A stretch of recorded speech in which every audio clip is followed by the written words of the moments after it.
யாரும் சொல்லாத காவியம் அத்தியாயம் 21. சார், டைவர்ஸ் கிடைச்சிரும் தானே? எத்தனை நாள்ல கிடைக்கும்? வீட்டிற்கு போக அவள் துணிமணிகளை அடுக்கிக் கொண்டிருந்த சூர்யாவிடம் அழகி கேள்வியாக பார்க்க அவனே 1008 கேள்வியை மனதிற்குள் போட்டுக்கொண்டு குழப்பிக் கொண்டிருந்தான்.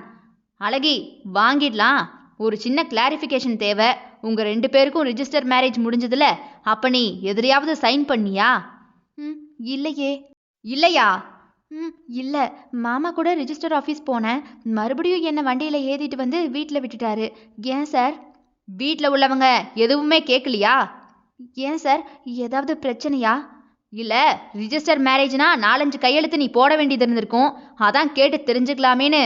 உன் அம்மா அப்பா எல்லாருமே கையெழுத்து போட்டாங்களா? என்னோட அம்மா அப்பா கை நாட்டு சார்.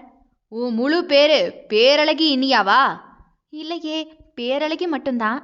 ஓ, போகன் நன்றாக மிளகாய் அரைத்து விட்டான் என்பது தெரிந்தது. பொண்டாட்டி அந்தஸ்து கொடுத்து அழகியை வீட்டில் வைத்திருக்கும் போகன் ஏன் அவளை ரிஜிஸ்டர் செய்யவில்லை? யார் அந்த இனிய அன்புக்கரசி? போலீஸ் மூளை விறுவிறுவென வந்தது. தாலி கட்டினானா? ரிஜிஸ்டர் மேரேஜ் முடிஞ்சதுமே மாமா வெளிநாடு போயிட்டாரு. அம்மாவும் அத்தையும் தான் பூஜை அறையில 40 நாள் வச்சு தங்கத்தாலியை தந்து போட்டுக்க சொன்னாங்க. அவள் சொல்வதையெல்லாம் கேட்ட சூர்யாவுக்கு ஐயோ வென்றிருந்தது. கல்யாணத்துக்கு என் குடும்பமே வந்திருந்துச்சு. எல்லாருமே கிராமத்துக்காரங்களா. மெட்ராஸ் அப்படியே வாயை பிளந்து பார்த்தாங்க. மாமா வேற வந்தவங்க எல்லாருக்குமே கறி விருந்து, அப்புறம் குடிக்கிறது கடிக்கிறது எல்லாத்தையும் வாங்கி கொடுத்தாரா. அங்கே வரும்போதே அத்தனை பேருமே போதையில தான் வந்தாங்க. நல்லா கலகலன்னு இருந்துச்சு. குவாட்டர் வாங்கி கொடுத்து ஒரு ஊரையே குப்புற கவுத்தி விட்டான் என்று புரிந்த சூர்யாவோ தூக்கத்தில் கை காலை அசைக்கும் போஷியை மெல்ல திரும்பி பார்த்தவன் இந்த கேள்வியை இவளிடம் எப்படி கேட்பது, அடுத்து என்ன என்று ஒரு மாதிரி தயக்கமாகவே இருந்தான். அவளை திருமணமே பண்ணவில்லை என்றால் குழந்தை எப்படி? இப்போது அவளிடம் ஏதாவது உண்மையை சொல்ல போய் அவனுக்கு தெளிவில்லாத ஒன்றை தவறாக அவளிடம் கலந்தாலோசித்துவிட்டு அது அவள் ஒட்டுமொத்த குடும்பத்தையுமே பாதித்து விட்டால் முழுவதுமாக அறிந்து கொண்டுதான் இனிமேல் வாயையே திறக்க வேண்டும். அதுவரையும் இவள் என்ன செய்வாள்? அழகி, நீ அவனை விட்டுட்டு போகணும்னு முடிவெடுத்துட்ட. ஆனா அடுத்து எங்க போக போறேன்னு நீ யோசிச்சியா? உன் கிராமத்துக்கு அனுப்பி வைக்கவா உன்ன? என்றதுமே வேகமாக மறுப்பாகவே தலையாட்டினாள் அழகி. இல்ல, வேண்டாம் சார். மாமா கிட்ட இருந்து சீக்கிரமா டைவர்ஸ் மட்டும் வாங்கி கொடுங்க. அப்படியே இங்க ஏதாவது வேலையை வாங்கி கொடுத்தா நான் பொழைச்சுப்பேன். நீ நினைக்கிற மாதிரி 2 நாள் எல்லாம் டைவர்ஸ் கிடைக்காத அழகி. குறைஞ்சது 6 மாசம் ஆகும். அதுவும் அவன் டைவர்ஸ்லாம் தரமாட்டேன்னு சொல்லும்போது இன்னும் கிரிட்டிக்கல் கிடைக்கிறதுக்கு 1 வருஷமாக கூட சான்ஸ் இருக்கு. அது வரைக்கும் நீ இங்க என்ன பண்ணுவ? அவன் வீட்டில் போய் இருக்க போறியா நீ? இல்லை, இனிமே நான் அங்கே போகவே மாட்டேன். என் வீட்டுக்கு கூட்டிட்டு போறதுக்கு நான் தயார் தான். ஆனா நீ வரியா? உங்க வீட்டில் எதுவும் சொல்ல மாட்டாங்களா? அம்மா மட்டும்தான் இருக்காங்க. அம்மா சொன்னா புரிஞ்சுக்குவாங்க. அவளோ தயக்கமாகவே இப்போது குழந்தையை பார்த்தாள். குழந்தையை வைத்துக்கொண்டு ஒன்றுமே தெரியாத இந்த ஊரில் தனித்து விடப்பட்டால் பயமாகத்தானே இருக்கும். நல்லதோ கெட்டதோ போகன் மனைவி என்ற பெயரில் கௌரவமாக இருந்துவிட்டாள். இப்போது திடீரென வெளியே போனால் என்ன செய்வது? எங்கே போவது? ஆனாலும் உன்னை காதலிக்கிறேன் என்ற சூர்யாவோடு போகவும் யோசனையாகவே இருந்தது. இந்த காக்கி சட்டைக்குள்ள ஒரு கண்ணியம் இருக்கு அழகி. இது வரைக்கும் நான் எந்த பொண்ணையும் ஏறெடுத்து பார்க்கலைன்னுலாம் சொல்ல மாட்டேன். ஆனா எக்கு தப்பா பார்த்ததில்ல. பிடிக்கலைன்னு சொல்ற ஒரு பொண்ணை வற்புறுத்தி காதலிக்கலாம் வைக்க மாட்டேன். அப்படி நினைக்கவும் மாட்டேன். ஏற்கனவே உடஞ்சிருக்க உன்னை மறுபடியும் உடைய வைக்க மாட்டேன். சட்ட ஒழுங்க காப்பாற்ற வேண்டிய நானே அதை மீற மாட்டேன். நம்புனா வா, இல்லனா வேற ஏதாவது முடிவெடுத்தாலும் எல்லாத்துக்கும் ஓகே தான். சார், பாப்பாவை தூக்கிக்கிட்டு நடக்க முடியாது போல. நீங்க பாப்பாவை தூக்கிக்கிறீங்களா? கார் கீழே நிக்குதா? என்றதுமே சூர்யாவுக்கு என்றுமே இல்லாத ஒரு பரவசம். அவனோடு வருகிறேன் என்று சொன்னதிலேயே தன் மீது நம்பிக்கை இருப்பதை நினைத்து மகிழ்ச்சிதான். சூர்யா அவளை அழைத்து கொண்டு தன் வீட்டுக்கு சென்றான். வாசலில் அவன் முதுகின் பின்னே ஒளிந்து பார்த்த அழகியை கமலம் ஒன்றுமே சொல்லவில்லை. வந்து அவளை ஆரத்தி எடுத்து மகிழ்வாகவே குழந்தையையும் வாங்கி கொண்டு உள்ளே அழைத்து கொண்டார். எல்லா பெண்களும் ஆசையிலும் அகம்பாவத்திலும் பணத்திற்காகவும் சுகத்திற்காகவும் திருமண பந்தத்தை முறிப்பதில்லை.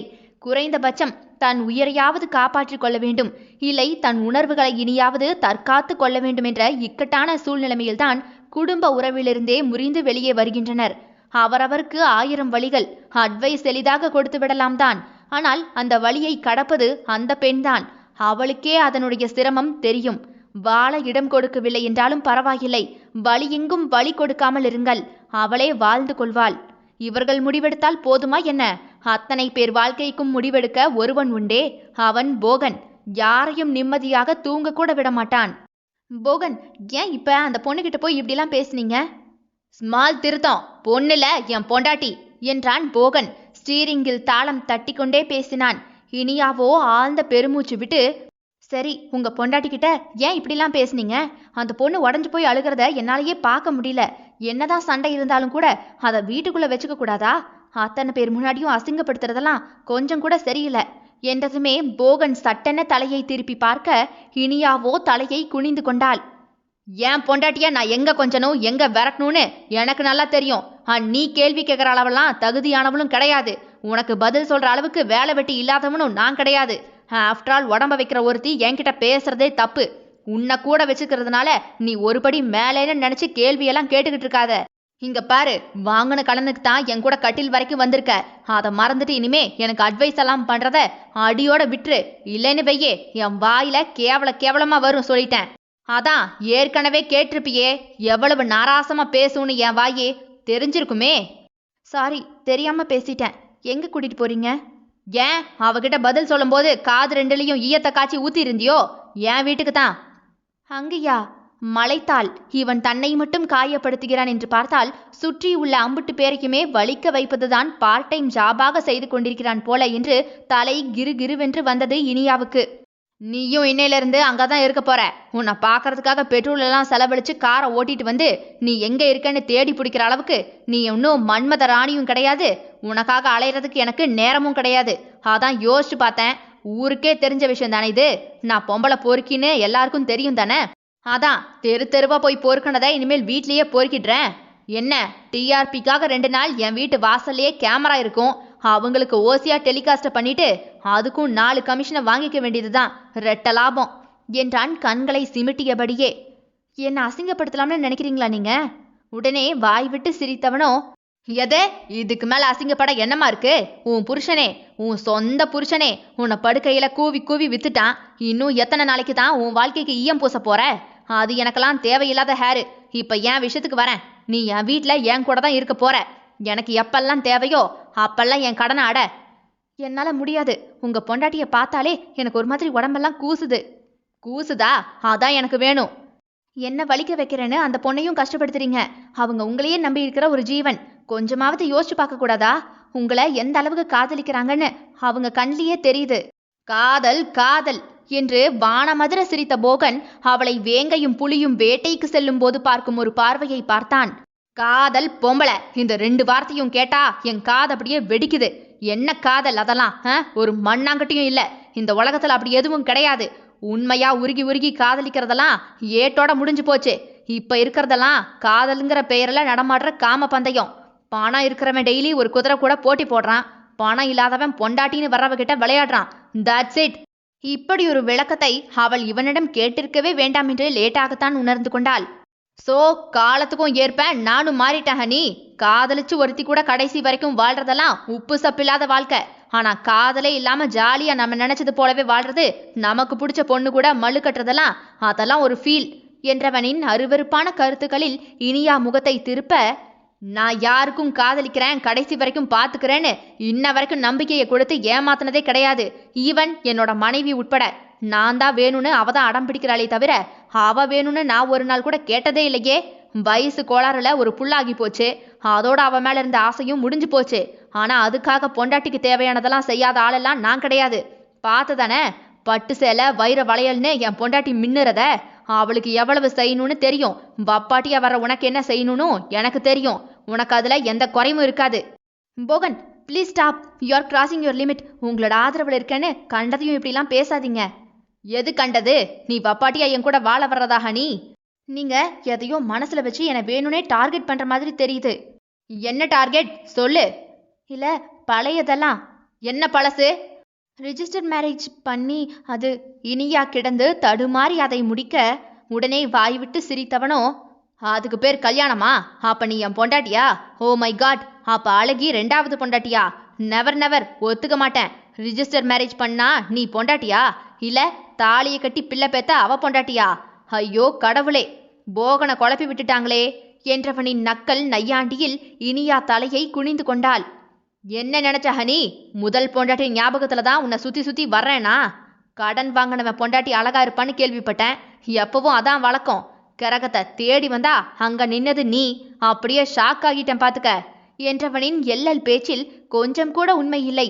தெரிந்தே கப்பம் கட்டி கட்டில் பந்தயத்தில் ஓடவிட்டது பச்சையாகவே தெரிந்தது.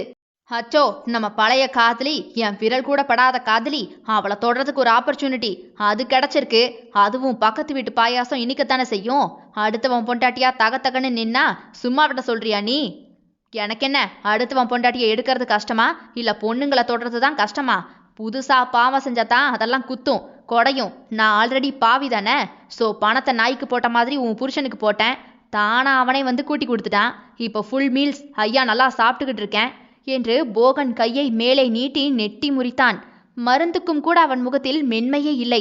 அவளை வெட்டி வெட்டி கையால் கூறு போட முடிந்தால் அதையும் கூட செய்து விடுவான். தன் கண்ணாடி மாளிகை உள்ளே கொண்டு வந்து இனியாவை தள்ளியவன் அவன் எதிரே பிஏஓ கையை பிசைந்தபடியே வந்தார். சார், மேடம் டிஸ்சார்ஜ் ஆகிட்டாங்க என்றதுமே போகன் கண்கள் இடுங்கியது. எங்கவ? அது சூர்யா சார் அவர் வீட்டுக்கு கூட்டிட்டு போயிட்டாரு. எதே என்று வீடே அதிர கத்தினான். இப்பவே போய் அந்த நாயை இழுத்துட்டு வரேன். ஒருத்தையையும் விடமாட்டேன். போகன்னா சும்மானு நினைச்சாங்களோ என்றவனின் வாயில் அடுத்தடுத்து வந்த கெட்ட வார்த்தைகள் அனைத்துமே அப்படியே காது கூசும் வார்த்தைகள் தான். அப்படியே திட்டியவன் காரை பேயாக சூர்யாவின் வீட்டை நோக்கி செலுத்திக் கொண்டிருந்தான். அவன் இழந்த நிம்மதிக்கும் சேர்த்து அனைவரின் நிம்மதியையுமே எடுப்பான். இது அவன் எழுதும் காவியம். அதில் வலி வலி மட்டுமே பெண்களுக்கு சொந்தம். அத்தியாயம் 22. படுக்கையில் கிடந்த இனியாவின் கண்களில் பட்டது போகன் அழகி ஜோடியாக நிற்கும் புகைப்படம்தான். சுற்றி முற்றி பார்த்தால் அது இனியா அறை என்று தெரிந்தது. எங்கு பார்த்தாலும் போகன் போகன் போகன் தான். அந்த அறை கூட கூச செய்ய சட்டென்று வெளியே போய் மற்ற அறை கேட்டு வாங்கி கொண்டு வந்து அப்படியே கட்டிலில் படுத்தாள். வேண்டாத எண்ணமெங்கும் மூளையை உரசி வலிக்க செய்தது. போகன், சொல் அன்பு, அதிசயமா இருக்கு. நீயே போன் போட்டிருக்க. வீட்டுல யாரும் இல்லையா என்ற அவனின் ஆண்மை குரலில் எப்போதும் போல இன்றும் மயங்கி ஒரு நிமிடம் கண்களை சொக்கினாள் இனியா. சொல்லன்பு, என்ன ஊர்ல இருக்கும் போதெல்லாம் உனக்கு மூடு வராது. இப்படி மலேசியா சிங்கப்பூர் நான் போனாதான் உனக்கு மூடு வருமோ? கோயம்புத்தூரில் மிகப்பெரிய செல்வந்தர் குடும்பத்தின் ஒரே வாரிசு போகராயன். மில், ஃபேக்டரி, கம்பெனி என அவர்கள் வீட்டு சொத்து பத்துக்களை வரிசையில் எழுதினால் பக்கம் பக்கமாக போய்கொண்டே இருக்கும். கோயம்புத்தூரில் மிக பிரபலமான கல்லூரி ஒன்றில் போகன் மாஸ்டர் டிகிரி படித்துக் கொண்டிருக்கும் பொழுது அதே கல்லூரியில் இளங்கலை 1ஆம் ஆண்டு படிக்க வந்தால் இனிய அன்புக்கரசி. பார்த்ததுமே சில பேரை அப்படியே பிடித்து விடுமே, அப்படித்தான் போகராயனுக்கும் கூட அவளை பார்த்ததும் பிடித்து விட்டது. காதலில் விழுந்து விட்டான். போகனிடம் எப்போதுமே பணக்காரன் என்ற பகட்டு இருக்கவே இருக்காது. எப்போதுமே ரகளை தன் நண்பர்கள் கூட்டத்தோடு ஜாலியாக சுற்றி வருவது என்று இருப்பவன். அதில் பெண் தோழியர்களும் கூட அடக்கம். ஏதாவது வேண்டுமா? போகன் இருக்கிறான். எங்கேயாவது போக வேண்டுமா? போகன் இருக்கிறான். அவன் கோடி ரூபாய் கார்கள் ஆண் பெண் பாரபட்சமே இல்லாமல் ஏற்றி கொண்டு போகும். காலேஜ் ஹீரோ, காலேஜ் மன்மதன் என்றெல்லாம் பட்டம் இலவசமாக வழங்கப்பட அவனுக்கு கெத்தாகி போனது. பாரபட்சம் இல்லாமல் சைட்டடிப்பான். வர்ணித்து அவர்களை வெட்கப்படவும் வைப்பான். ஆனால் யார் மனம் நோகவும் பேசுவது கிடையாது. மனதில் எதையுமே வைத்து கொள்ளவும் கூட மாட்டான். கண்ணில் பார்த்ததை அப்படியே அதே இடத்தில் மறந்துவிட்டு கடந்து போய்விடுவான். ஆனால் சுற்றி இருந்து பார்ப்பவர்களுக்கு பணக்காரன், அதற்கு ஏற்றாப்படி பொண்ணு, குவார்ட்டர் என்று இருக்கிறான் என்று இலவச பெயர்கள் வழங்கப்பட்டது. பார்த்த முதல் பார்வையிலேயே இனியா மீது காதல் கொள்ள அவளோ நடுத்தர வர்க்கத்து பெண். ஏகப்பட்ட சட்டத்திட்டங்கள் எல்லாம் கொண்டவள். ஒழுக்கம், நேர்மை, கடமை, எருமை என எத்திக்ஸ் பேசும் ஆளவள். போகன் வட்டமிடும் பார்வையும் அடிக்கடி வந்து ஏதாவது காரணம் சொல்லி தன் வகுப்புக்குள் வரும் போகன் அவளை ஓரக்கண்ணால் பார்த்துவிட்டு போக தடுமாறும் வயது அவனில் தடுமாறத்தான் செய்தது. காதலை சொல்ல 3 வருடங்கள் எடுத்துக்கொண்டாள். இதற்குள்ளாகவே போகன் படித்து தன் தந்தை பிசினஸில் கால் வைத்து விட்டான். ஆனால் அவள் மீது கொண்ட காதல் ஒரு நாள் குறைந்ததே கிடையாது. என்ன வேலை இருந்தாலும் கூட அவள் காலேஜ் முடியும் நேரத்திற்கு வந்து நிற்பான். இவளை பார்ப்பதற்காகவே வருவான். அப்படியே இடைப்பட்ட வேளையில் சைட்டடிப்பது, மற்ற பெண்களோடு கடலை போடுவது என்பதையும் வைத்துக் கொள்வான்.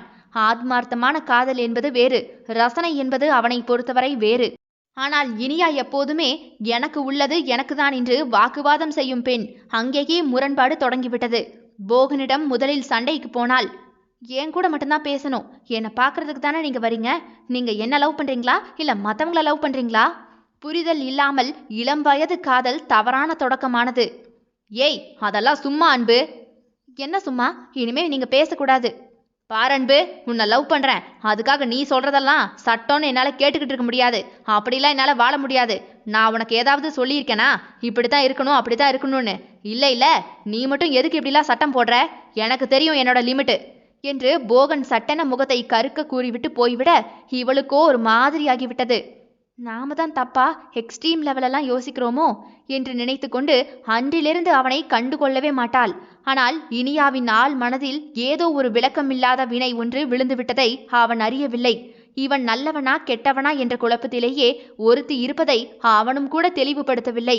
காதலே நம்பிக்கைதானே, அவளை போகன் நம்பினான். ஆனால் அவள் இப்படியே காதல் வளர்ந்து வளர்ந்து வருடங்கள் கழிந்து விட்டது. சொல்லன்பு, என்ன விஷயம் என்றவனின் அருகே இன்னொரு பெண்ணின் குரல் கேட்டது. இவனும் ஏதோ முணுமுணுப்பாகவே பேசினான். நீ போ சொப்னா, பிறகு உன் ரூம் வரேன் போ. வருவீங்க தானே சார்? வரண்டா போ. சொல்லம்மு. இங்கே கேட்டுக்கொண்டிருந்தவளுக்கோ எரிமலை வெடிக்க தயாராகவே இருந்தது. யாரது? எம்பிஏ சொப்னா. மணி 12 ஆகுது. இந்த டைம்ல அவ கூட உங்களுக்கு என்ன பேச்சு? ஓ, அவ்வளவு டைம் ஆகிருச்சா? அவகிட்ட பேசிக்கிட்டு இருந்ததுல டைம் போனதே தெரியல அன்பு. அப்படி என்ன பேச்சு? நான் ஒரு இளைஞன், அவ ஒரு இளைஞி, வேற என்ன பேசியிருப்போம்? அதெல்லாம் விடு. விட முடியாது. இந்த டைம்ல என்ன பேசுனீங்க? ஏதோ பேசணும். எதுக்கு ஃபோன் போட்ட நீ? அதை சொல்லு என்று சற்று குரல் கூடவுமே, அது வீட்டில் நம்ம விஷயம் தெரிஞ்சு போச்சு போகன். ரொம்ப நல்லதா போச்சு. ஐயோ, நான் பேசுறத கேளுங்களேன். நாளைக்கே என் மாமா பையன் கூட எனக்கு நிச்சயம். வாட்? யார் அந்த மூக்க ஒலிக்கிட்டு ஒருத்தன் திரிவானே, அவன் கூடவா? விளையாடாதீங்க, நிஜமா தான் சொல்றேன். சரி, இப்ப என்ன பண்ணணும்? வீட்டில் வந்து பேசவா? ஐயோ, பயமா இருக்கே. அப்ப என்னதான் செய்ய சொல்ற? தெரியல. ஆனா உங்களை தவிர நான் யாரையும் கல்யாணம் பண்ணிக்கவே மாட்டேன் என்றதுமே அவனுக்கு ஜில்லென்ற உணர்வு. எவ்வளவுதான் சண்டை போட்டாலும் நான் இல்லாமல் இருக்க மாட்டாள் என்று புல்லரித்து போனான். சரி, என் வீட்டுல பேசி அம்மா அப்பாவா வர சொல்லவா? வருவாங்களா? அவங்களுக்கு மகன்தான் எல்லாம், வருவாங்க. நான் வேலையை முடிச்சிட்டு 2 நாள்ல வந்துடுறேன் என்றதுமே என்று அவளும் வைத்து விட்டாள். போகன் உடனே தன் தாய் தகப்பனிடம் காதல் விஷயத்தை கூற, நாங்க யாரு? எங்க ஸ்டேட்டஸ் என்ன? ஒரு நடுத்தர வர்க்கத்து பொண்ண உனக்கு திருமணம் முடிக்கிறதா? உனக்காகவே அழகி காத்திருக்காடா, உன் மேல உயிரையே வச்சிருக்காவ என்று கூறவுமே போகன் அதிர்ந்து போய் நின்றான். எல்லோரிடமும் பேசுவது போலத்தான் அழகியிடமும் பேசுவான். தன் அத்தை மகள் என்பதால் கூடுதல் பாசம். எங்கே போனாலுமே ஏதோ ஒன்றை அவளுக்கு வாங்கி கொண்டு வந்து கொடுத்து மகிழ்வான். அவள் மீது அன்பை பாரபட்சமே இல்லாமல் கொட்டுவான். ஆனால் எப்படி தன்னை காதலித்தாள் என்று புரியாமல் திகைத்து போய் நின்றான். அப்பா, என் மனசுல அப்படியெல்லாம் எண்ணமே இல்லப்பா. எங்களுக்கு அதெல்லாம் தெரியாதுப்பா, அழகிதான் இந்த வீட்டு மருமக என்று அவர்கள் முடித்துவிட, இங்கே இனியா அதை இதை சொல்லி திருமணத்தை தடை போட்டு மேல் வகுப்பு படிக்க காலேஜில் சேர்ந்திருக்க, வீட்டில் போகன் அழகிக்கு திருமணம் என்று முடிவெடுக்க, அதை கேள்விப்பட்ட இனியா இவனிடம் டங்கு டங்கு என்று ஆட, எல்லா பொண்ணுங்களையும் ஏமாத்திட்டு போறது போலவே என்னையும் ஏமாத்த நினைச்சிங்களா? அன்பு, ஓவரா பேசாத. அப்போ எனக்கு என்னதான் வழி? மின்னுவது எல்லாம் பொன்னல்ல என்று தன் குணத்திற்கு எதிரான ஒரு பெண்ணை காதலித்த பிறகுதான் தினம் தினம் அறிந்து கொள்கிறான். அவள் தவறில்லை, அவன் தேர்வுதான் தவறு. அவன் குணம் வேறு, அவள் குணம் வேறு, இரண்டுமே ஒத்துப்போக மறுத்தது. ஐயோ, வேறு வழி இல்லாமல் போகன் வீட்டிற்கே தெரியாமல் இனியாவை அழைத்து கொண்டு போய் ரிஜிஸ்டர் ஆபீஸில் விட்டான். அதை கண்டதுமே இனியாவோ அதிர்ந்து போனாள். எதுக்கிங்க? பாரன்பு, ஏமாத்திரவன் எவனும் கல்யாணம் கட்டிக்க மாட்டான். உன்னை நான் ஏமாத்தல அப்படிங்கிறத நீ புரிஞ்சுக்கணும். எனக்கு உன்னை கல்யாணம் கட்டிக்கிறதுல எந்த பிரச்சனையும் இல்லை. படிச்சு முடி, அதுக்கு பிறகு வீட்டுக்கு கூட்டிட்டு போறேன். உன்னை வீட்டில் வச்சுக்கிட்டு சும்மா எல்லாம் நான் இருக்க முடியாது.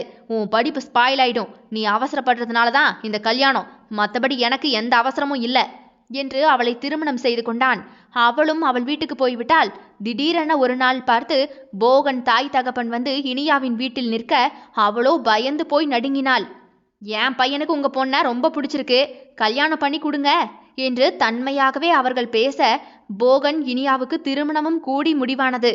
அழகி சூர்யா அறைக்கு பக்கத்து அறையிலேயே தங்க வைக்கப்பட்டிருந்தால் அங்கு இரவு குழந்தை தூங்கியதுமே சூர்யா மெல்ல அழகியின் கதவை தட்ட, அழகி சற்று பயந்தாலும் கூட வந்து கதவை திறந்தாள். என்ன சார், இந்த நேரம் வந்திருக்கீங்களே? உன்கிட்ட கொஞ்சம் பேசணும். நிறைய தெளிவு வேண்டியது இருக்கு. தெளிஞ்சாதான் அவங்கிட்ட இருந்து உன்னை பிரிக்க முடியும். நான் உள்ள வரவா, இல்ல நீ வெளியே வரியா? இல்ல சார், உள்ள வாங்க. சூர்யா கதவை திறந்து வைத்துவிட்டு அவள் படுக்கை பக்கத்தில் போய் சேர் போட்டு அமர்ந்தான். யார் இனியா? அது வந்து உனக்கும் போகனுக்கும் எப்படி கல்யாணம் முடிஞ்சது? உங்க 2 பேருக்கும் இடையில இனியாங்கிறது யாரு? ஏன் சார், எதுக்காக அவங்கள பத்திலாம் கேக்குறீங்க? இதெல்லாம் தெரிஞ்சாதான் இந்த கேஸை ப்ரொசீடே பண்ண முடியும். மாமாவை அசிங்கப்படுத்தி எனக்கு டைவர்ஸ் வாங்கணும்னா அப்படியெல்லாம் ஒன்றும் தேவையே இல்லை சார். நல்ல விதமா யோசிக்கிற. ஆனா போகன் என்ன செய்வான்னு தெரியுமா? உன்னையும் என்னையும் கனெக்ட் பண்ணி உன்னை போக விடாம டார்கெட் பண்ணுவான். பரவாயில்லையா? ஓ. இப்ப சொல்றியா? இனியாங்கிறது அவரோட காதலி. நான் இதுவரைக்கும் அவங்கள பார்த்ததே இல்லை. ஆனா பல வருஷமா காதலிச்சதா கேள்விப்பட்டிருக்கேன். அப்ப உன்னை எப்படி அவன் கல்யாணம் கட்டிக்கிட்டான்? சின்ன வயசுல இருந்தே எனக்கு போகன் மாமானா அவ்வளவு உயிர், காதல். எங்க அத்தை மாமாவுக்கு இது தெரியும் தான். திடீர்னு ஒரு நாள் மாமா உன்னை காதலிக்கல, நீ அவரை மறந்துட்டு வேற ஒரு வாழ்க்கைக்கு போன்னு அவரோட அப்பா அம்மா எனக்கு அட்வைஸ் பண்ணாங்க. அப்படியே உலகமே எனக்கு உடஞ்சு போயிருச்சு. ஏன்னா எனக்கு எல்லாமே போகன் மாமா தான். ராத்திரியே சூசைட் அட்டம் பண்ணிட்டேன். வாட்? ஆனா அப்ப கூட மாமா என்னை வந்து பார்க்கவே இல்லை. அத்தை மாமா தான் வந்து சமாதானமெல்லாம் சொன்னாங்க. அவன் மனசுல நீ இல்லை, என்ன செஞ்சாலும் அவன் உன்னை கட்டிக்கவே மாட்டான், அதனால ஓ முடிவை மாத்திக்கன்னு கொட்டி கொட்டி சொன்னாங்க. ஆனா எப்படி சார் என் காதலை மறக்க முடியும்? அவங்க 2 பேரும் 6 வருஷமா காதலிச்சாங்கன்னா நான் 7 வருஷமா காதலிச்சுக்கிட்டு இருக்கேன். நான் வயசுக்கு வந்த நாள்ல இருந்து மாமா தான் எனக்கு எல்லான்னு அப்போ நான் தான் முதல்ல காதலிச்சிருக்கேன்னு தெரிஞ்சது. சரிதான், சொல்லு. எப்படி என் காதலை மறந்துட்டு விட்டு கொடுக்க முடியும்? அது மாமாவுக்கு தெரியவே இல்லை. கடைசியா 2 பேருக்கும் நாளைக்கு கல்யாணம்னு கேள்விப்பட்டு பதறி போய் நேரா மாமா காலிலேயே போய் விழுந்து கெஞ்சினேன். மாமா, நான் உங்களை காதலிக்கிறேன், என்னை நீங்க கட்டிக்கோங்களேன். இன்னொரு தடவை கிறுக்கி மாதிரி பேசிக்கிட்டு இருந்தேன்னு வையேன், சின்ன பொண்ணுன்னெல்லாம் பார்க்க மாட்டேன், மூஞ்சி மேலேயே குத்திருவேன் அழகி என்று போகன் பல்லை கடித்தான். ப்ளீஸ் மாமா, உங்க காதலியை விடவும் நான் உங்களை ரொம்ப நல்லாவே பார்த்துப்பேன். ப்ளீஸ் என்ன கல்யாணம் கட்டிக்கோங்களேன் என்றதுமே தலையை வேதனையில் பிடித்து கொண்டான் போகன். இங்க பார் அழகிமா, மாமா மனசுல மொத்தமா இனியாதான் இருக்கா. அவளை மறந்துட்டு உன்னை ஏத்துக்கவே என்னால முடியாது. சமத்து பிள்ளைல நீ மாமாவை மறந்துட்டு வேலையை பாரு. இன்னும் காலேஜ் கூட போகலைல, அதுக்குள்ள கல்யாண ஆசை வந்துருச்சா? போ, மண்டையில கொட்டிடுவேன். இல்ல, நீங்க கிடைக்கலைனா நான் செத்துருவேன். செத்து போயிரு. இந்த மாதிரி பிளாக்மெயில் பண்ணி பண்ணி எல்லாம் மாமாவை அசைக்க முடியாது. என்ன வயசாயிடுச்சு இப்போ உனக்கு? கல்யாண ஆசை வந்திருக்கு உனக்கு? ஒழுங்கா கல்யாணத்துக்கு வந்தியா, சாப்பிட்டியா, போனியான்னு இருக்கணும். போ போய் மருதாணி ஃபங்க்ஷன் நடக்குது பாரு, நீயும் போய் வச்சுக்க என்று திட்டி விட்டுவிட்டு தன் நண்பர்களுக்கு தீர்த்த பார்ட்டி நடத்த போகன் போய்விட்டான். அப்போது இனியாவோ மேலறையில் தங்க வைக்கப்பட்டிருந்தாள். போகன் தன் நண்பர்களோடு இருந்துவிட்டு எல்லோரும் தூங்கிய பிறகு சற்று போதையில் தடுமாறியபடியே வந்தவன் அருகே ஒரு சிறுவன் ஓடி வந்து, அங்கிள், இனியா ஆண்டி இந்த ரூம்குள்ள இருக்காங்களாம், நீங்க போவீங்களா? ஏதோ உங்ககிட்ட பேசணுமா என்று அவனின் அத்தை மகள் அழகி இருக்கும் அறையை கை காட்டிவிட்டு அந்த குழந்தை ஓடிவிட இவனும் கையை தேய்த்து கொண்டே, ஒரு ஒத்திகைய பாத்திர வேண்டியதுதான். ஊர்ல இருந்து வந்ததுல இருந்து அவ பக்கத்துல கூட பார்க்க விடாம பண்றாங்க. இப்ப என்ன பண்றாங்கன்னு நானும் பாக்குறேன் என்று அழகி இருந்த அறைக்குள் காலடி எடுத்து வைக்க, அதே சமயம் இனியாவுக்கும் போகன் அழைத்ததாக ஒரு குழந்தை வந்து கூற, இனியாவும் கூட அறையை விட்டு வெளியே வந்து மேலே நின்று கீழே பார்க்க போகன் அழகியின் அறைக்குள் போய்க் கொண்டிருந்தான். அந்த நொடி திருமண மண்டபம் முழுக்கவே மின்சார தடை ஏற்பட்டு இருட்டாக ஆகிவிட்டது. பலரின் வாழ்க்கையும் இருட்டுக்குள் மூழ்கிய இரவு அது. அத்தியாயம் 23. ஐயையோ, எங்க மானம் போச்சே என்று அழகியின் பெற்றவர்களின் அலறல் ஒரு பக்கம், அம்மா அடிக்காதமா வலிக்குது என்று அழகியின் அழுகை ஒரு பக்கம், உன்னை இவ்வளவு கேவலமா நினைக்கலடா நாங்க என்று வேதனை ஒரு பக்கம் என்று மண்டபமே கலவரமாக இருந்தது. காலையில் இனியா மணப்பெண்ணாக கீழே இறங்கி வர அழகி தன் நாடைகள் எல்லாம் கிழிக்கப்பட்டு அழுது கொண்டே நின்றாள். உண்மைய சொல்லு, யாரடி இந்த நிலைமைக்கு காரணம் என்று அவள் தாயும் தகப்பனும் மாறி மாறி அழகியை போட்டு அடிக்க, மாமாதான் என்று போகனை கை காட்டிவிட்டாள். போகனுக்கு அப்படியே உலக உருண்டையை இடிந்து அவன் மண்டையிலேயே விழுந்தது போன்று அதிர்ந்து போய் நின்றான். பொய் சொல்லாதடி, அவனை கட்டிக்கிறதுக்கு பொய் சொல்றியா நீ? டாக்டர் யாராவது இருந்தா செக் பண்ணி பாருங்கப்பா என்று படித்தவர் ஒருவர் கூற, அழகியை இழுத்து கொண்டு அறைக்குள் போக, ஆமாம் என்று டாக்டரும் வெளியே வர, என்னடி நடந்துச்சு? நேத்து ராத்திரி மாமாதான் ரூமுக்குள்ள வந்து என்கிட்ட தப்பு தப்பா என்று குமுறி குமுறி அழுதாள். பந்தாடி விட்டானே. அவளுக்கோ வலியோ வலி, நிற்கவே முடியவில்லை. காலை எழும்பி பார்த்தவளின் அருகே போகன் இல்லை என்றதுமே அப்படியே எழும்பி தன் சொந்தங்களோடு அமர்ந்திருந்த தாய் தகப்பனிடம் போய் அழுது கொண்டே அழகி விஷயத்தை கூற அனைவருமே திகைத்து போயினர். அன்று அவள் நினைத்திருந்தால் யாருக்குமே தெரியாமல் போகனிடம் போய் தெளிவுபடுத்தி இருக்கலாம். இல்லை, தன் பெற்றவர்களிடம் தனியாக அழைத்து கூறியிருக்கலாம். காலை வேறு பெண்ணோடு திருமணம் இப்படியாகி போயிற்றே என்று எல்லோருக்கும் தெரிந்தால் போகனை தனக்கு கட்டி வைத்து விடுவார்கள் என்று துன்பத்தில் கூட அல்ப இன்பம் கொண்டது அவள் தவறுதானே. இங்கே இனியாவின் கால்கள் அப்படியே தடைப்பட்டு நின்றது. ஏற்கனவே மூளை அவனை நம்பு நம்பாதே என்று ஊஞ்சலில் ஆடிக்கொண்டிருக்க காதலை தீயில் இறக்கி அவனின் கற்பு நிலை அறிய நினைத்தாலோ என்னவோ. ஏய், கத்தி ஆர்ப்பாட்டம் பண்ண வேண்டியதான் அழகினி. இல்ல, மாமாவை தள்ளக்கூட முடியல. நான் வேண்டாம் வேண்டான்னு தான் சொன்னேன். ஆனா அவரு தான் கேட்காம என்று கதறி கதறி அழுதாள் அவள். அவளை அழைத்து கொண்டு அறைக்குள் போய்விட இனியாவை அவள் பார்க்கவே இல்லை. போகனோ சட்டென்று மாடிப்படியில் இறங்கி வரும் இனியாவை நோக்கி திரும்பினான். அவளோ வெறித்த பார்வையோடு அவனை பார்த்து கொண்டே இருந்தாள். அன்பு என்று போகன் அவள் கையை வந்து பிடிக்க வர அவளோ பின்னால் நகர்ந்து கொண்டே, சி தொடாத.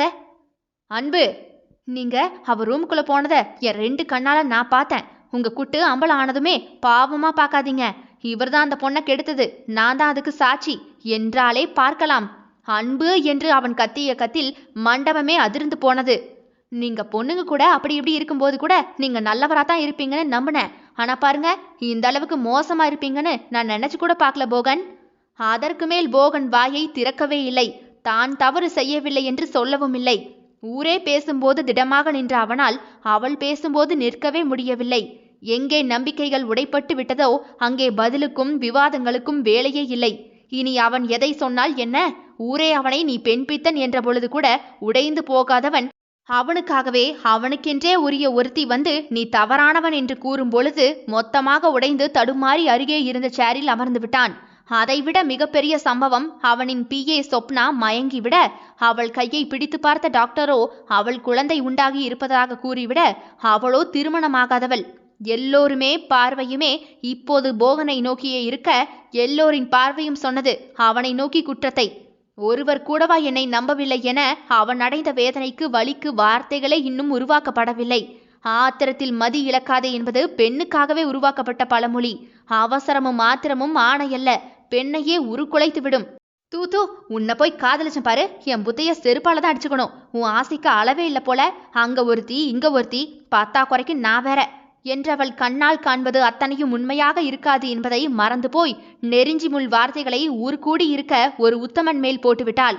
பக்கத்து தெருவில் அவன் ஃப்ரெண்ட் அக்காவை அடிக்கடி கூட்டிக்கிட்டு எங்கேயோ போவான். அந்த பிள்ளைக்கு கல்யாணம் வேற ஆயிருச்சு. அப்ப அதுவும் இதுதான் போல என மொத்த கருப்பு புள்ளியையுமே அவன் மேல் விழ இனியா தன்னை நல்லவள் என காட்ட நினைத்தாளோ இல்லை நாக்கில் நரம்பில்லை என்பதை நிரூபிக்க நினைத்தாளோ மொத்த நிதானமும் இழந்து விட்டாள். தன் காதலன் இன்னொரு பெண்ணோடு அறைக்குள் பார்த்த அவளுக்கு எல்லாம் தவறாகவே தெரிந்து காட்சி பிழை காதல் பிழையாக உண்டு பண்ணிவிட்டது. என்ன சந்தேகம்? இவனுக்கெல்லாம் கல்யாணம் முடிஞ்சவங்கன்னு இருக்குமா, இல்ல சின்ன குழந்தைங்கன்னு தான் யோசிக்க தோணுமா? அவன் ஆசைக்கு தேவை பொண்ணு. அது யாரா இருந்தா என்ன? அடுத்தவன் பொண்டாட்டியா தான் இருந்தா என்ன? இல்ல தான் கூட பிறந்த அக்கா தங்கச்சியா இருந்தா தான் என்ன என்று இனியா சொன்ன அடுத்த நொடியே இனாஃப் என்று கத்திக்கொண்டே போகன் அமர்ந்திருந்த சேர் உடைந்து போய் இனியாவின் முன்பாக வந்து விழுந்தது. ஏய், போயிட்டேரு நீ. இன்னொரு வார்த்தை வந்துச்சு இங்க கொலை விழும். கெட் அவுட் என்று வெறி பிடித்தவன் போல அனைத்தையும் போட்டு உடைத்தான். இனிமேலும் இங்க நிக்கிறதுக்கு நான் என்ன பைத்தியமா?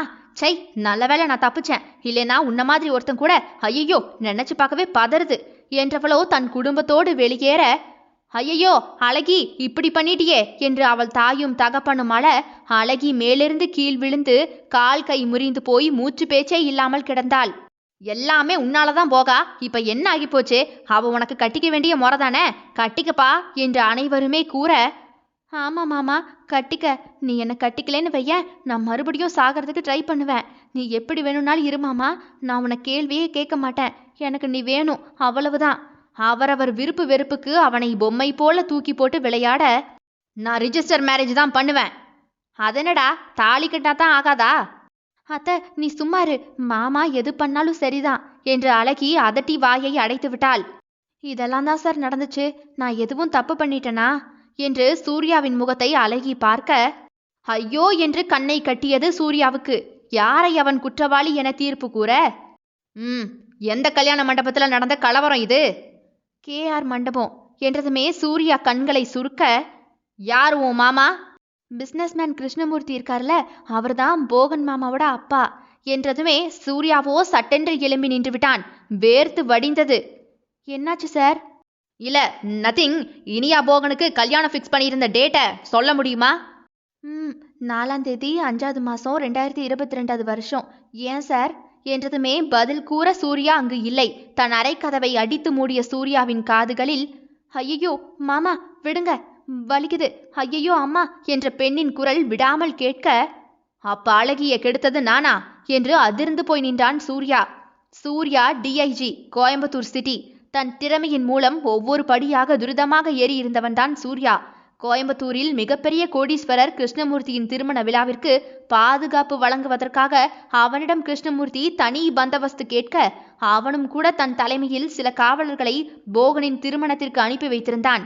இரவு ரோந்து பணிகளை எல்லாம் முடித்துவிட்டு திருமண மண்டபத்தில் பாதுகாப்பு எல்லாம் சரியாக இருக்கிறதா என்பதை பார்ப்பதற்காகவே போயிருந்தான். அன்று முதல்வர் பெரிய பெரிய பணக்காரர்கள், வெளிநாட்டிலிருந்து வரும் பெரிய ஜாம்பவான்கள் என்று எல்லோருக்குமே பாதுகாப்பு குறைவு ஏற்பட்டு விடக்கூடாது என்பதற்காகவே அவனே நேரில் போய் பார்க்க சென்றிருந்தான். திருமண மண்டபம் முழுக்க சுற்றி பார்த்துவிட்டு வெளியே வந்தவனுக்கு அன்பின் நிமித்தமாக குளிர்பானம் வழங்கப்பட, தட்ட முடியாதவனோ அதை குடித்துவிட்டு காரை நோக்கி போனவன் ஏதோ தலை சுற்றுவது போலவே கிருகிருப்பாக இருக்கவும், முகத்தை கழுவிவிட்டு வண்டி ஓட்டலாம் என்று நினைத்து எதிரே வந்த ஒருவனை நிறுத்தி, வாஷ்ரூம் எங்க இருக்கு?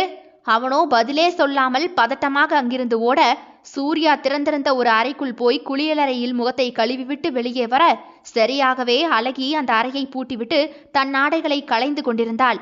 போகனுக்கு கல்யாணம் என அழுதிருப்பாள் போல. கண்கள் எல்லாம் சிவந்து போயிருந்தது. இவனுக்கு குடித்தது எது என தெரியவில்லை. உடல் முழுக்க உணர்வு உடைப்பெடுத்து விட்டது. ஆணின் அங்கமெல்லாம் உதறியது. தன்னிலை மறந்து போனான். என்ன நடக்கிறது என்று ஒன்றுமே புரியவில்லை. போதை மருந்து உடலெங்கும் பரவியது. என்ன செய்கிறோம் என்று அவனுக்கே நினைவில்லை.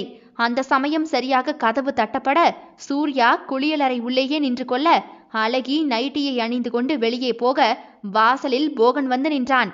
மாமா, இந்த நேரத்துல இங்க என்ன பண்றீங்க என்றதுமே, நீயா, நான் இனியா ரூம்னு என்று ஏதேதோ உளறலாக சொன்னவன் அன்னோடியே மின்சாரம் தடைபடவும் வெளியேறிவிட்டான். ஆனால் அங்கு கதவை அடைத்தது சூர்யா. தான் கொடுத்திருந்த அதிகபட்ச போதை மருந்து அவனை நல்லவனாக இருக்க விடவில்லை போல. ஒரு ஆணாக தன் தேவையை அந்த இருட்டு அறைக்குள் அவளிடம் நிறைவேற்றி கொண்டான். ஆனால் அவன் எப்போது வெளியேறினான் என்றே தெரியாது. ஆனால் காலையில் சத்தியமாக அவனுக்கு எதுவுமே ஞாபகத்தில் இல்லை. அவன் முழிக்கும் பொழுது காரில் தூங்கிக் கொண்டிருந்தான். இரவு ஏதோ நடந்ததை மட்டும் அவனுக்கு நினைவில் வந்து வந்து போனது. ஒரு பெண்ணோடு அவள் அனுமதி இல்லாமல் தவறுதலாக நடந்தது எல்லாம் அங்கும் இங்குமாக படமாக ஓடியது. ஒருவேளை டியூட்டின்னு ஒழுங்கா தூங்காததுனால ரெஸ்ட்லெஸ்ஸா இருக்கோ, இல்ல கனவு ஏதாவது கண்டனா? கனவுல இப்படியெல்லாமா நடக்கும் என்று தலையை தடவி கொண்டான். எவ்வளவுதான் யோசித்தாலும் கூட இரவு நடந்தது எதுவுமே அவனுக்கு ஞாபகத்தில் வரவில்லை. அதை கனவு என நம்பினாலும் கூட மங்களாய் தெரிந்த அந்த உருவம் அவனை ஈர்க்கத்தான் செய்தது. என்ன பொண்ணுடா சாமி, அந்த மாதிரி பொண்ணுங்கள்லாம் உலகத்துல இருப்பாங்களா என்ன? கனவுல வந்தவ நேர்ல இருந்தா அப்படியே அவ காலில் விழுந்து கல்யாணம் பண்ணிக்கோன்னு கேட்டுடுவேன் என்று கனவில் வந்த அழகியை தன் நினைவில் அடிக்கடி கொண்டு வந்து சிலாகித்தான். கனவுகளோடு அவளை காதலித்தான். அவளை தாண்டி வேறு ஒரு பெண் அவனை ஈர்க்கவே இல்லை. திருமணமே வேண்டாம் என்று விட்டான். இங்கே முதல் முறை அழகியை பார்த்ததும் அதிர்ந்தான். தன் கனவில் கண்ட பெண் இன்னொருவனின் மனைவியாக. அவளை இத்தனை நாட்கள் ரசித்த கண்கள் ரசிக்காமல் இருக்க பெரும்பாடு பட்டது. கையில் குழந்தையோடு இருக்கும் ஒரு பெண்ணை பார்ப்பது தவறு என்று அவன் ஒதுங்கப்பட்ட பாடு அவனுக்குத்தானே தெரியும். அப்படின்னா அதெல்லாம் கனவில்லைனா நான் தான் போஷியோட அப்பாவா? ஐயையோ, என்னால எவ்வளவு பெரிய தப்பெல்லாம் நடந்திருக்கு. இத போய் அழகிக்கிட்ட சொன்னா ஐயோ, உண்மையை கூறத்தான் முடியுமா? தெரியாமல் செய்த பிழைதான் அவனுக்கே தெரியாமல் நடந்த மாபெரும் தவறு. ஆனால் 3 முறை சூசைட் பண்ண ட்ரை பண்ணினேன் என்பதை சாதனை போல சொல்பவள் அடுத்த வேளை செத்து தொலைத்து விட்டால் ஐயோ வென்றிருந்தது. ஏன், எதற்காக இப்படியெல்லாம்? இவனுக்கு வேதனை தாங்க முடியவில்லை. அப்ப யார் எனக்கு போதை மருந்து கொடுத்தது? அது எனக்கு டார்கெட் பண்ணதா இல்ல போகனுக்கா? எல்லார் வாழ்க்கையிலும் விளையாடியது யார்? வேற யாரு? நம்ம ரைட்டர் தான். அத்தியாயம் 24. போகன் காரோ சூர்யாவின் வீட்டை நோக்கி பேய் போல சீறிக்கொண்டிருந்தது. அவன் மனம் போலவே. இவளையும் விடக்கூடாது, அவளையும் விடக்கூடாது. இன்னைக்கு அழுது கத்தி கூப்பாடு போட்டா இவள்கெல்லாம் நல்லவள்களாயிருவாளுகளா? விஷம் விஷம், என் நிம்மதி, என் சந்தோஷம் எல்லாத்தையும் இழக்க வச்ச ரெண்டுமே விஷ செடிங்க என்றவனோ அப்படியே வண்டியை பிரேக் போட்டு நடு வீதியில் நிப்பாட்டிவிட்டான். கை காலெல்லாம் கிடுகிடுவென்று ஆடியது. அன்று அவனை ஊரே பெண் பித்தன் என்று காரி துப்பியது. தாய் தகப்பனே, உன்னை வயிற்றில் பெற்றதே பாவம் என்று தலையில் அடித்தார்கள். அன்றைக்கு பெண் பிள்ளையை பெற்ற அனைவருமே திருமண மண்டபத்தை விட்டு வேக வேகமாக வெளியேறினார்கள். அவ்வளவு ஏன், 10 வயது பெண் குழந்தையை வைத்திருந்த தாய் தன் மகளை அவன் கண்ணிலிருந்து பின்னால் மறைத்து விட்டாள். ஐயோ, இன்னும் அந்த நாளை மறக்க முடியுமா என்ன? நீதான் என் உயிர் என்று காதலித்தவளும் அவனை களங்கப்படுத்தினாள். உனக்காக என் உயிரை கூட தருவேன் மாமா என்றவளும் கூட அவன் வழி எது என அறியவில்லை. என்ன கல்யாணம் கட்டிக்க என்றதிலேயேதான் அவள் குறியாக நின்றாள். அவரவர் சுய விருப்பத்தின்படி பேசினார்களே தவிர செய்தார்களே தவிர இன்று வரை அந்த உணர்வே இல்லாமல் தான் 2 பெண்களும் இருக்கிறார்கள். ஆனால் போகன் கடந்து வந்த பாதைகள் வழிகள் அவர்கள் அறிவார்களா? தூய மனம் கொண்டவன், தன்னால் யாருக்கும் வலித்து விடக்கூடாது என்று நினைத்தவன், பணக்காரன் என்ற பகட்டு இல்லாமல் சரி சமமாகவே பழகியவன். அவனுக்கு கிடைத்தது அத்தனையுமே சாட்டையடி அல்லவா? சதை கிழிந்து தொங்கியிருந்தால் கூட நாளடைவில் ஆறிப்போயிருக்கும் இதயத்தை சாட்டையால் விளாசி ரத்தம் பீரிட செய்துவிட்டு இன்று பெண்கள் சுகமாகவே வாழ்கிறார்கள். அவனோ தினம் தினம் வழியில் அல்லவா கடந்து வந்தான். எங்கு போனாலும் நீ சபல புத்திக்காரன் தானே என்றார்கள். ஒரு பெண்ணோடு வேலை நிமித்தமாக பேசினால் கூட உனக்கும் அவளுக்கும் கனெக்ஷனா என்றார்கள். பத்திரிகை, டிவி என அத்தனையுமே போகன் என்றால் ஒரு போக ஆசை கொண்டவன் என்பது போலயே சித்தரித்தார்கள். யாருக்குமே பதில் கொடுக்கவும் முடியவில்லை, தன்னை சுத்தமானவன் என நிரூபிக்கவும் முடியவில்லை. முடிவு, ஆமா நான் அப்படித்தான் என்றான் திமிராகவே. நான் எவ கூடயும் போவேண்டா, வேற என்ன கேள்வி, பதில் சொல்லணுமா என்று எதிர்த்து நின்ற பிறகே சற்று நிம்மதியாக மூச்சுவிட முடிந்தது. இது எல்லாவற்றிற்குமே காரணம் இனியா, அழகி. இனியா நாவில் நரம்பில்லாமல் பேசிய நளினமற்ற வார்த்தைகள். அழகி தன் மாமா இவ்வளவு கீழ்த்தரமானவர் இல்லை என்பதை கூற மறந்த மறதி. நான் காதலிச்ச மாமா எனக்கு வேணும் என்பதற்காகவே அந்த சூழ்நிலையை தனதாக்கி கொண்டாள் ஒருத்தி.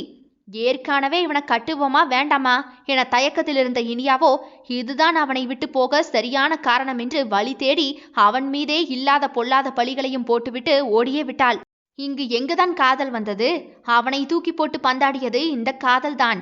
கணவன் மனைவியாக அன்று டிராபிக்கில் பைக்கில் நின்ற இனியா ஸ்ரீயை பார்க்க பார்க்க உள்ளுக்குள் மிருகமாக உறங்கிக் கொண்டிருந்த அவனுடைய வலி அத்தனைக்குமே சீண்டப்பட்டு விட்டது. போகன் சக மனிதன், அடித்தால் வலிக்கும். செய்யவே செய்யாத தவறுக்கு ஒருவன் தண்டிக்கப்பட்டால் எப்படி சும்மா இருப்பானா? அவர்கள் பக்கத்தில் எல்லாம் நியாயமாக கூட இருக்கலாம் தான், ஆனால் கொலை குற்றவாளிக்கு கூட அவகாசம் கொடுக்கப்படும். போகனுக்கு அது கூட வழங்கவில்லை. கண்ணால் பார்ப்பது அத்தனையும் உண்மையாக இருக்குமா? தீர விசாரிக்காமல் தீக்கங்காக வார்த்தைகளை இன்னொருவன் மீது உபயோகப்படுத்துவது எப்படி நியாயமாகும்? அன்று அவர்கள் பேசினார்கள், இன்று அவன் பேசுகிறான். அவன் வழி அத்தனைக்கும் அவன் பேசித்தானே ஆவான். அவனை நிறுத்த யாராலும் முடியாது. இனியா செய்தது தவறென்றால் அழகி செய்ததும் தவறு. அப்படியென்றால் தவறுக்கான தண்டனையை இருவருமே வாங்கித்தானே ஆக வேண்டும். திருமண மண்டபத்தை விட்டு வந்த இனியாவுக்கு அவள் நண்பனாக கை கொடுத்தான் ஸ்ரீராம். அவனும் அந்த சூழ்நிலையை தனதாக்கி கொண்டான். இனியா பெற்றவர்கள் உன்னால் எங்கள் மானமே போயிற்று என்று அவளை திட்டி திட்டி அழ, ஆண்டி நான் அவளை லவ் பண்றேன், அவளை கட்டிக்கிறேன் என்ற ஸ்ரீயை இனியாவோ அதிர்ந்து போய் பார்த்தாள். இப்போதைக்கு ஓகேன்னு சொல்லி இனி, இல்லைனா வேற யாரையாவது உனக்கு கல்யாணத்தை பண்ணி வைக்க நினைப்பாங்க என்றதுமே அவளுக்கும் அதுவே சரி எனப்பட ஸ்ரீயோடு வந்து விட்டாள். சரியான நேரத்தில் ஆபத்தில் நண்பன் வந்து உதவினான் என அவன் மீது அவ்வளவு அன்பு. அவளுக்காக தனியாக வந்து அவளை பாதுகாத்து ஒரு கட்டத்தில் இருவருமே திருமணம் செய்து கொள்ளலாம் என முடிவே எடுத்து விட்டனர். இனி உன் வாழ்க்கையில நடந்தது எல்லாமே எனக்கு தெரியும். உன் ஆசைக்காக ஒரு குழந்தைய தத்தெடுத்து வளர்க்குற, ஆனா எத்தனை நாளைக்கு இப்படியே இருக்க போற? என்னால இன்னொரு வாழ்க்கைக்குள்ள போக முடியாது ஸ்ரீ. உன்னை இப்படி விட்டுட்டு நான் மட்டும் வாழ்ந்தா அது எப்படி வாழ்க்கையாகும்? நானும் அதான் யோசிச்சுக்கிட்டே இருக்கேன் ஸ்ரீ. உனக்கும் லைஃப் இருக்கே. எல்லாருமே நம்ம 2 பேரும் புருஷன் பொண்டாட்டின்னு பேச ஆரம்பிச்சிட்டாங்க. ஏன் இனி நாம 2 பேரும் உண்மையாவே கல்யாணம் கட்டிக்க கூடாது?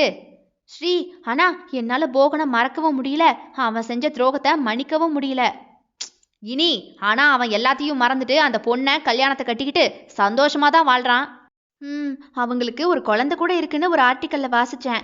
அப்பனா அவ்வளவுதான் இல்ல, என் நேசம் டேக் இட் ஈஸி பாலிசி மாதிரி தான். என்னை தூக்கி எரிஞ்சிட்டான்ல, என்னால இப்ப வரைக்கும் அவன் கூட இருந்ததெல்லாம் மறக்கவே முடியல என்று இனியாவோ தான் செய்தவற்றையெல்லாம் வசதியாக மறந்துவிட்டு பேசினாள். அவனே ஒரு லைஃப்ல வாழ்ந்துட்டு ஜாலியா இருக்கும்போது நீ ஏன் வாழக்கூடாது? நாம கல்யாணம் பண்ணிக்கலாம் இனி. யோசிச்சு சொல்லவா ஸ்ரீ? நாளைக்கு காலையில நல்ல முடிவா சொல்லுவேன்னு நினைக்கிறேன் என்று அவன் அறைக்குள் போனான். ஆனால் அன்று இரவே அவனுக்கு ஆக்சிடென்ட் ஆகிவிட்டது என்பதை விட போகன் அவன் காலை உடைத்து விட்டான் என்பதுதான் சரியான உண்மை. நான் வாழாத வாழ்க்கைய எவனும் வாழக்கூடாது. என் கூட வாழணும்னு தானே நீ செத்து செத்து விளையாண்ட. நீ என் கூடவே இரு, ஆனா ஒரு நாள் கூட உன் கூட வாழ முடியாது என்று அழகியையும் வதைத்தான். நான் தப்பானவனு ஊர் முழுக்க கை கொட்டி சிரிக்க வச்சல, ஒரு நாள் அந்த அவமானத்தை அருவருப்ப நீ தாங்கிப்பாரு. அப்பதான் என்னோட வலி என்னன்னு உனக்கு தெரியும். என்று இனியாவையும் வதைக்கிறான். பெண்ணுடைமை பேசும் அனைவருமே ஆணுக்கும் தூய்மை உண்டு, அவனுக்கும் வலி உண்டு என்பதை மறந்து போகின்றனரோ? இதான் சார் நடந்துச்சு. அந்த நிலைமையில நானும் கொஞ்சம் அவசரப்பட்டுட்டேன். ஊர் நடுவில் மாமாவை கேவலப்படுத்திட்டேன்னு மாமாவுக்கு கோவம். காலையில கல்யாணம். நான் இந்த விஷயத்தை எங்க சொல்லாம வச்சுட்டா இனியா கழுத்துல தாலியை கட்டிட்டு வரோன்னு பயந்து போய் நான் எல்லார் முன்னாலேயுமே சொல்ல வேண்டியதாகி போச்சு என்று அழகி கண்ணீரை துடைத்து கொண்டே சூர்யாவிடம் சொல்லி முடித்தாள். இப்பதான் ஏதோ நம்ம தப்பு பண்ணிட்டோமோன்னு தோணுது சார் என்று பெருமூச்சு விட்டாள். சூர்யாவோ, சரி அழகி, படுத்துக்க, நீ போ, காலையில உன்னை வந்து நான் பாக்குறேன். அவன் ஒரு மாதிரி திணறலாகவே சொன்னவன் அவள் முகத்தை கூட பார்க்காமல் வெளியே வந்து விட்டான். தான் கண்டுபிடித்த உண்மைதானா? நான் தான் அந்த கல்வனா? அவள் வாழ்க்கை கேள்விக்குறியாகி சிரிப்பாய் சிதைந்து போய் நிற்பதற்கு நான் தான் காரணமா? மண்டையே வெடித்தது போன்றிருந்தது சூர்யாவுக்கு. அங்கு அதற்குள்ளாகவே அவன் வீட்டு கதவு உடைப்படும் சத்தம் கேட்டு சூர்யா வந்து கதவை திறந்தான். பொறுக்கியாடா நீ? ஆள் இருக்கிற வீட்டு கதவை போய் உடைக்கிற என்று சூர்யா எகிற, அதை நான் கேட்கணும். என் பொண்டாட்டிய கூட்டிக்கிட்டு வந்து உன் வீட்டில் வச்சுக்கிட்டு பெரிய யோகிய மாதிரி என்னடா சொல்ற என்று காலால் கதவை எட்டி உதைத்தான் போகன். மிதவாதியாக இருந்தவனை தீவிரவாதியாக மாற்றிவிட்டார்கள். இனி அவன் அடிக்கும் அத்தனை அடிக்கும் வலிக்காதது போன்று இருந்து கொள்ள வேண்டியதுதான். வலிக்கிறது என்று தெரிந்தால் இன்னும் வேகம் கூட்டி அடிப்பான். போகன் கையில் கிரிக்கெட் மட்டையோடு குடி போதையில் சட்டை கலைந்து போய் தலைமுடி பரட்டையாக நின்றான். Watts this Bogan? பிரச்சனை பண்ணாம கிளம்பு. தாடே, நான் கேட்கணும்டா வெண்ண. என் பொண்டாட்டியை இழுத்துக்கிட்டு வந்து இங்க வச்சுக்கிட்டா நான் பொத்திக்கிட்டு போவேனா? பாரு, என் வழியில குறுக்க வந்தேன்னு வெய்யே, எவனெல்லாம் பார்க்க மாட்டேன். அடிக்கிற அடியில 4 கண்டம் தாண்டி போய் விழுவ. பேசாம ஓடிரு நீ என்றான் போகன் போதையில் கண்கள் எல்லாம் சிவந்து போய். தயவு செஞ்சு அவளை தப்பா பேசாத போகன். இப்ப உன் கூட சண்டை போடுற நிலைமையில நான் இல்ல சொல்லிட்டேன். நானும் உன் கூட பேசுறதுக்காக வரல. ஏய், எங்கடி இருக்க நீ என்று அவன் கத்த, அதுதான் அந்த வீடு முழுக்க எதிரொலித்தது. அழகி மகளை தூக்கி கொண்டு கீழே ஓடி வர அங்கு நட்டு வாசலிலேயே போகன் நின்றான். அழகியின் கால்கள் அப்படியே நிலையாக வேரூன்றி நின்றுவிட்டது. எந்த அளவு நேசிக்க வைத்தானோ அதே அளவு முகம் சுளிக்க வைத்தான். வாமா மின்னலே, இங்க ஓடி வந்து ஒளிஞ்சுக்கிட்டா விட்டுருவனா? உனக்கு என்கிட்ட இருந்து விடுதலையே கிடைக்காது. நானா பார்த்து ஐயோ பாவம்னு பிச்சை போட்டத்தான் உண்டு. ஆனா பாரு, நான் போட மாட்டேன். என்ன பாப்பா போல முழிக்கிற? வா வா, வந்து வண்டியிலேறு என்று உரிமைய அவனோடு மறுபடியுமா? கிடுகிடுவன அழகி சூர்யாவை பாவமாக பயந்து போய் எட்டி பார்த்தாள். உன்னை என்னடி சொன்னா? இவன் கூட இருக்க கூடாதுன்னு சொன்னா இல்லையா? அவ்வளவு சொன்ன பிறகும் கூட இவன் கையை பிடிச்சுக்கிட்டு வந்திருக்கேன்னா உனக்கு என் மேல பயம் இல்லைன்னு அர்த்தம் என்றவன் கிரிக்கெட் மட்டையை அப்படியே தூக்கி வலுவாக பிடித்து கொண்டே அவளை நோக்கி வீச போக சூர்யாவோ சடார் என்று அதை பிடித்து கொண்டான். ஏன் இப்படி பண்ற? மொரட்டுத்தனமா பண்ற. அழகி, நீ உள்ள போ என்றதுமே அழகி உள்ளே போக நினைக்க, எங்க கால் எடுத்து அவன் வீட்டுக்குள்ள போ பாப்போம் என்ற போகனின் குரலில் அழகி மறுபடியும் நின்று கொண்டாள். அவனை பற்றி நன்றாக தெரியுமே. போகன் உடனே உதட்டை வளைத்து சிரித்தவன், பாத்தியா, ஒரு அடி நகர மாட்டா. ஏய், இந்தா போ, போய் வண்டியிலேறு. அவதான் உன்னை டைவர்ஸ் பண்றேன்னு சொல்லிட்டால, விடு போகன். அது டைவர்ஸ் ஆன பிறகு நீ அப்புறம் வந்து கூட்டிட்டு போ என்றவனோ அழகியை பார்த்து திரும்பி, போ போ, வண்டியில போய் ஏறியா இல்லையா? சரி மாமா, போறேன். விறுவிறுவென சூர்யாவை கடந்து கார் பின்னால் சீட்டில் ஏறிவிட்டாள். போகன் சூர்யாவை மேலும் கீழும் பார்த்தவன், நீ பெரிய புடுங்கியா இருந்தாலும் என்கிட்ட இருந்து அவளை எவனாலும் காப்பாற்ற முடியாது சொல்லிட்டேன் என்று கழுத்தை நொடித்து கொண்டவன் அழகியை இழுத்து கொண்டு வந்து அவன் வீட்டில் தள்ளினான். சத்தத்தை கேட்டுவிட்டு ஓடி வந்த இனியா வாசலில் கிடந்த அழகியை பார்த்து கையை பிசைய, அழகியோ அவளை வீட்டுக்கே அழைத்து வந்து விட்டானே என்று இயலாமையில் போகனை பார்க்க, 2 பொண்டாட்டி வாழ்க்கைய ட்ரை பண்ண போறேன் என்றவனோ அழகியை நோக்கி, நீ காலையில் எனக்கு என்ன தேவையோ அதை செய்யற, அப்புறம் நீ ராத்திரி எனக்கு என்ன தேவையோ தெரியும்ல, அதை செய்யற. அடுத்த வாரம் ஷிஃப்ட் எல்லாம் மாத்திக்கோங்க. அடிச்சுக்க கூடாது சொல்லிட்டேன். மாமா 2 பேரையும் சரிசமமா பார்த்துப்பேன், ஓகே என்று உற்சாகமாகவே விசில் அடித்து கொண்டே போகன் அறையை நோக்கி போய்விட்டான். இவர்கள் அவனுக்கு கொடுத்த விலை மதிப்பற்ற பரிசு வழிகள் மட்டுமே. இப்போது பரிசை திரும்ப கொடுக்க வேண்டிய வேலை. பரிசை வாங்குவதும் பக்குவப்படுவதும் அவர்கள் தனிப்பட்ட விருப்பம். அத்தியாயம் 25. இனியா அழகியின் முகத்தை பார்க்க, அழகியோ இனியாவின் முகத்தை பார்க்க, அடுத்து என்ன செய்வது என்று இருவருக்குமே புரியாத நிலைமை. இன்னும் கிளம்பலையா நீங்க என்று மேலிருந்து கீழே பார்த்த போகனோ, இந்தாயா முதல் பொண்டாட்டி என்றதுமே இருவரும் ஒரு சேர மேலே எட்டி பார்த்தனர். சுத்தம், பட்டி காட்டாம் போய் சமையல பாரு. சரி மாமா. உடல்நிலை ஒத்துக்க கொள்ள மறுக்க தெத்தி தெத்தி சமையலறை போனாள் அவள். பட்டம் வாங்கின மேதாவி, நீங்க குளிச்சு புது புடவைய கட்டி என் ரூமுக்கு வாங்க. இருவருக்கும் கேட்கத்தான் சத்தமிட்டான் அவன். போகனின் தலை மறைந்ததுமே இனியா கிச்சன் உள்ளே போனாள். உடம்பு முடியல போலேயே, தள்ளுங்க, நான் பார்க்கறேன் என்று அழகியை நகர கூற, இல்லைங்க நீங்க போங்க, மாமா பார்த்தா திட்டுவாரு.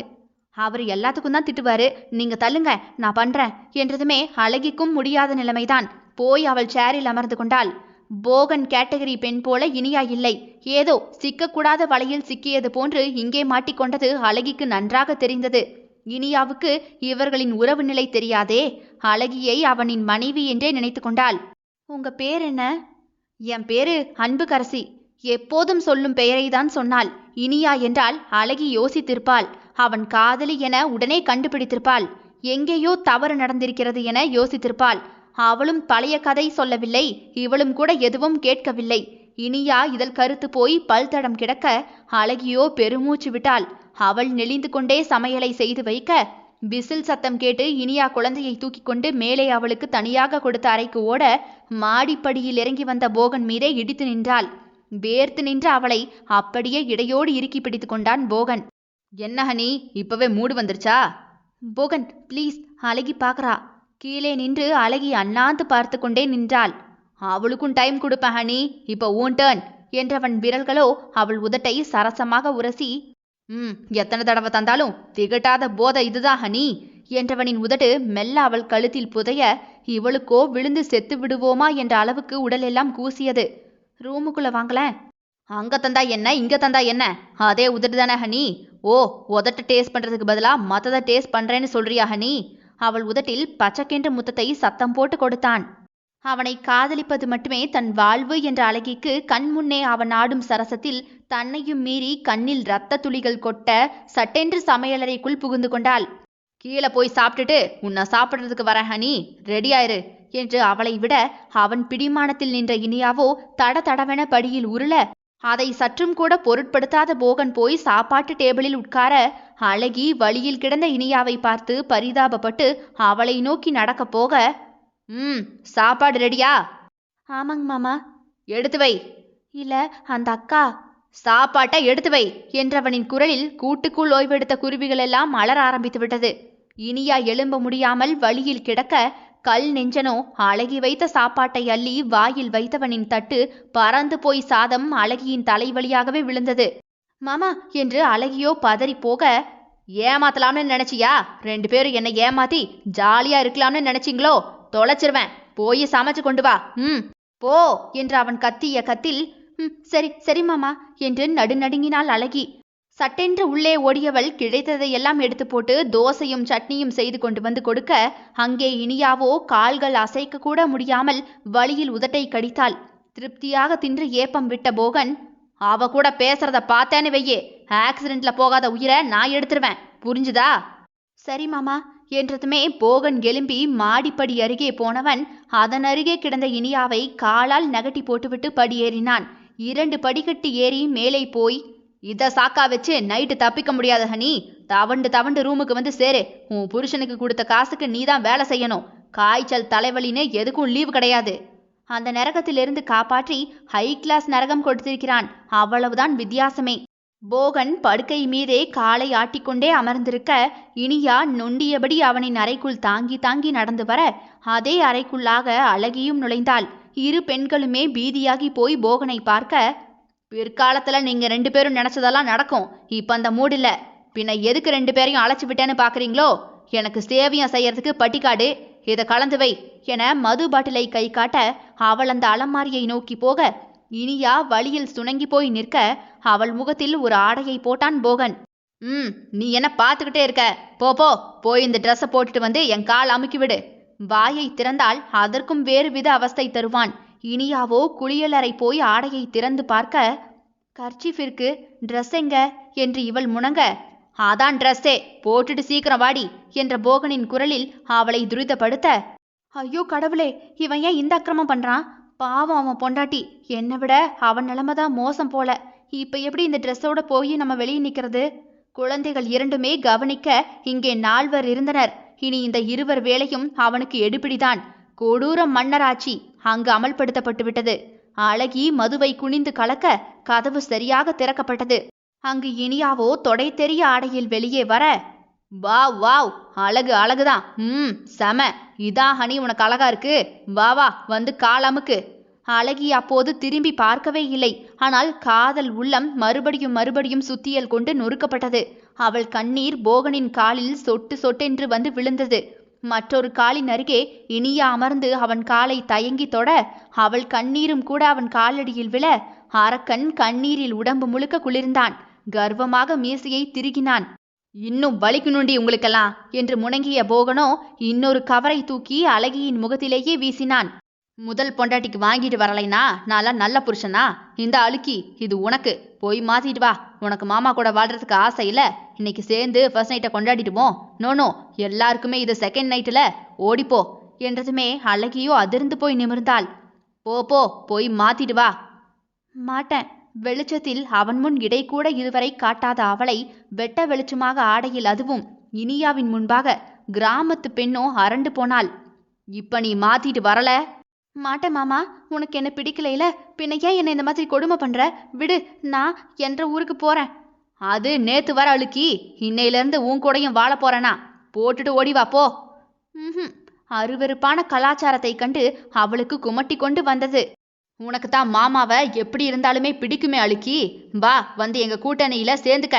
கமான் பேபி, அவ இங்க நீ இங்க என்று அழகியின் கையை பிடித்து போகன் இழுக்க, விட்டால் தலை தெறிக்க ஓட்டம்தான். உவாக் உவாக் என்று தலையை பிடித்து கொண்டே வாந்தி எடுத்தாள் அழகி. அவன் கண் மறைத்து ஆடிய போது தவறாக தெரியாத சீர்குலைவெல்லாம் தன் கண் முன்பாக அரங்கேறும் போது அவன் போக வாழ்க்கையில் நானும் ஒரு பங்கா என்று செய்யென்றிருந்தது.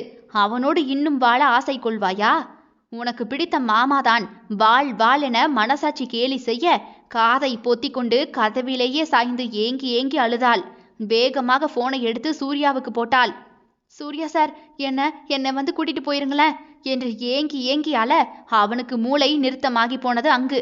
உடனே அவளை தேடி ஓடி வந்து விட்டான்.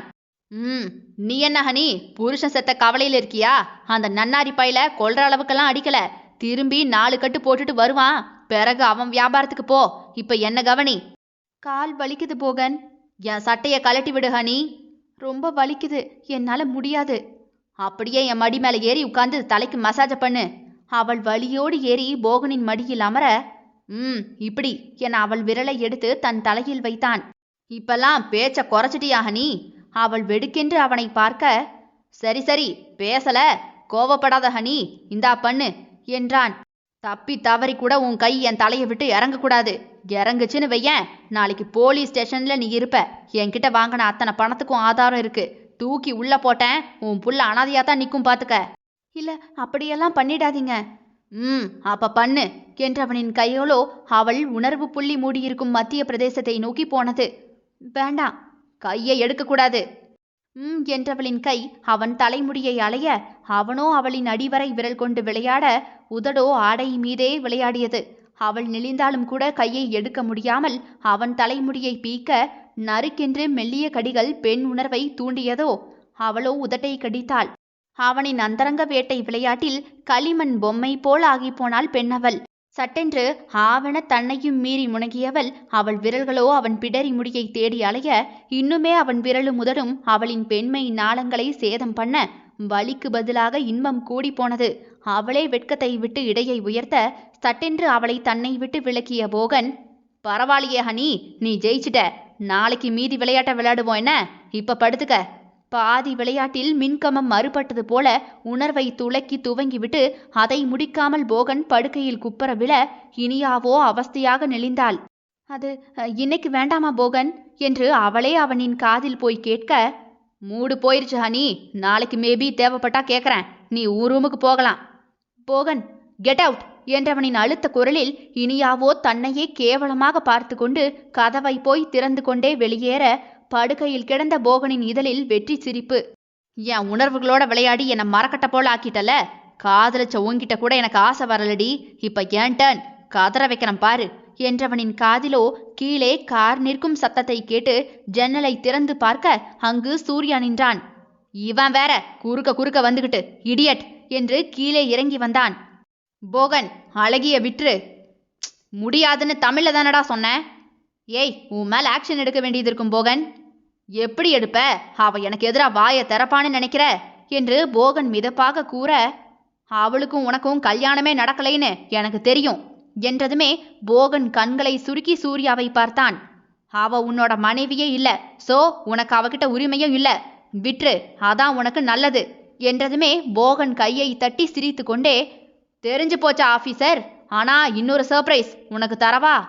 இன்னும் ஒரு வாரத்துல எனக்கும் அழகிக்கும் அப்புறம் இப்ப கீப்பா ஒருத்தி வந்திருக்காளே அவளுக்கும் ஒரே மேடையில கல்யாணம் என்றதுமே படியில் இறங்கி வந்த இனியாவும் அதிர்ந்து போக, அதான் ஒரே மேடையில 2 பேரையும் கல்யாணம் செய்ய போறேன், அப்போ உரிமை வந்துரும்ல, போயிட்டு கல்யாணத்துக்கு பந்தவஸ்து கொடுக்கவா, இப்ப கிளம்பு என்று சூர்யாவை வெளியே தள்ளி கதவை அடைத்தான்.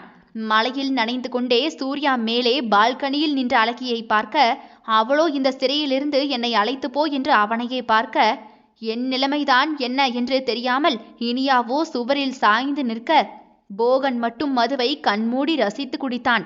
போனை எடுத்து பிஏவுக்கு போட்டவன், கல்யாண கார்டெல்லாம் அடிக்க சொல்லு, மணமகன் போகராயன், மணமகள்கள் அன்பு அழகின்னு. சார் 2 பேரா? பாவம், அவர் ஏதோ தனக்குத்தான் தவறாக கேட்டுவிட்டதோ என்று சந்தேகத்தை கிளியர் பண்ண கேட்க, ஏன் ஊர்ல உள்ளவள்க எல்லாரையும் வச்சுக்கிட்டா தப்பில்ல, 2 பேரை கட்டிக்கிட்டா தப்பா?